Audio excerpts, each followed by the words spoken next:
ସୁଭଦ୍ରା ଆସ। ସୁଭଦ୍ରା, ଆଜି କ'ଣ ମନ୍ଦିରରେ ଗହଳ ନାହିଁ?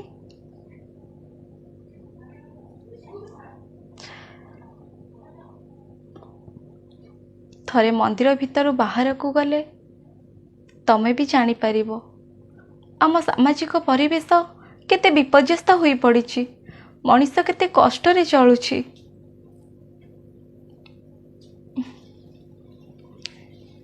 ଦୟା କାହାକୁ କରିବି?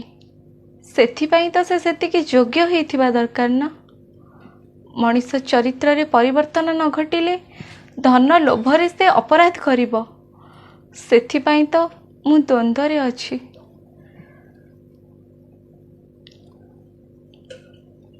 ମୋର ବିଶ୍ୱାସ ଥିଲା ମଣିଷ ଦୁଃଖ ଓ ଅଭାବରେ ରହିଲେ ଚରିତ୍ରରେ ପରିବର୍ତ୍ତନ ଘଟେ, ସତ୍ କର୍ମ ପାଇଁ ଇଚ୍ଛା କରେ। କିନ୍ତୁ ଏବେ ମୋର ଅନୁଭବ ହେଲା ମଣିଷ ଅଭାବରେ ରହିଲେ ଅଧିକ ହିଂସ୍ର ହେଇ ପଡ଼ୁଛି, ଯାହାକି ମୋ ଚିନ୍ତାର କାରଣ।